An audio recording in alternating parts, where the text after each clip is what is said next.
All right, race fans, back here today pits at Brownstown Speedway with Britan Godsey. Britan is actually going to try to outdo his dad tonight and drive without the steering wheel. I'm going to keep it tonight. Do you think you can do it? If he goes off the track a few times, I may be able to, but he's pretty good. Got a lot more experience than I do, so it's been real fun racing against him. It's one of the things I've always wanted to do, and I'm just glad Rick's gave him the chance to let him do it and race against him and Steven. It's fun. Now, you have the bragging rights this week since you outran him last week. Do you really believe the excuse that that was the sun in the mud?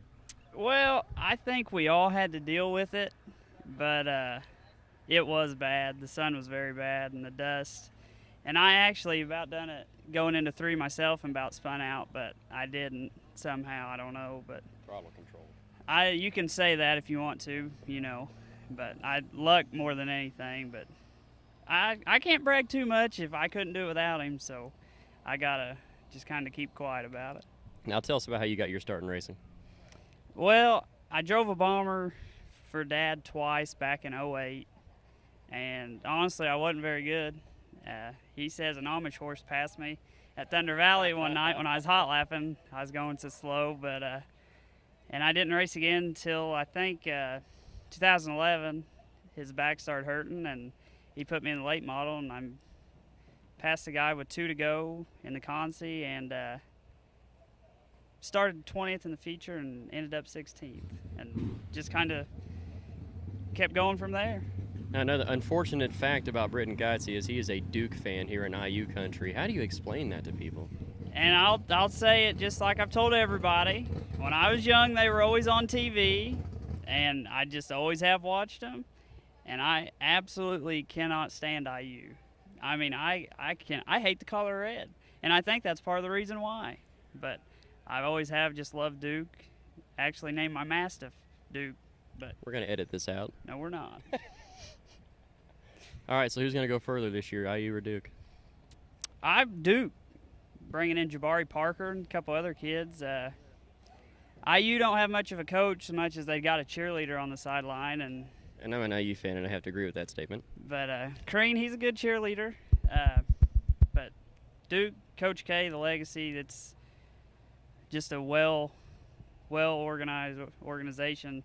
They don't cheat like Kentucky either. The cameraman's a big Kentucky fan. Yes. And Correct. Cash and Carry Calipari. But Remember, it's all about the students down in Kentucky. right, and they said that when Rose left Memphis, he took a pay cut from Calipari, so you can just Ryan's getting a little upset, but me and Chris agree about that. Oh, yeah.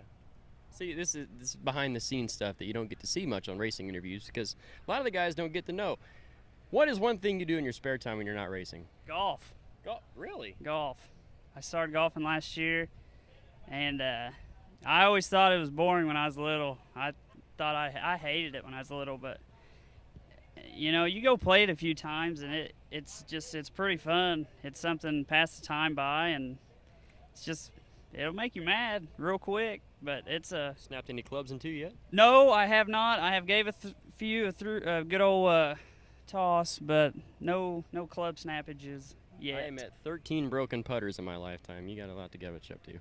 I'd say if you went through that many, it's not the putter, it's the guy using the putter, I'd say. But And the people at the putt-putt course hate me now.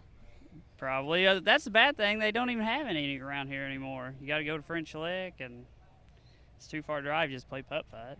All right, what do you want to do after your crate? What do you have your sight sets on after you get down to the crates? If everything goes as planned, I'll have a super here in a couple years. It just takes time. It's expensive, but if the sponsors I have stay on board, the plan is here in 2-3 years to get a super. I know you got a lot of people you want to thank. Yeah, absolutely. Safe at home. He's a Let's get a good look at this green card. Yeah. Safe at home. Jerry Ford was safe at home. Him and Deanna have helped me out a tremendous amount this year. I've had some motor and carburetor issues, and I was at a point this year where I was ready to be done. I honestly was, and they came on and backed me tremendously, and I can't thank them enough for that. Drain Masters, Tony Ogle, he helps me. Hoosier Cut Stone, Greg Norman. He's had some health issues, but he's doing better, and we're all happy about that. Tony Edwards with Car Smart in Orleans, Indiana. He's helped me out. And on the other side of the car, I've got Travis Kern Racing Engines. I've got Insultech with Rick Robinson. I've got a couple guys I can't say out loud, but they know who they are, and I'd like to thank them as well. Tim Browning with A&B Trophies. He's helped me. Rick Norman in Bedford. He's got a body shop. He's helped me out quite a bit this year also, and I'd like to thank him. My dad, I couldn't do it without him. My fiance Marissa, she puts up with me through the week when stuff's not going good and tries to keep me calm. My Papa Ray, Steven, my Mama B, Mama Sue, just takes a lot of help. In the Fast Lane production, Chris Nunn, he does a great job here, and Mark, the photo man. Mark, the photo guy. Hi, Mark. Great pictures. Exactly. All right, race fans, Britan Godsey here at Brownstown Speedway, driving the green number 14B.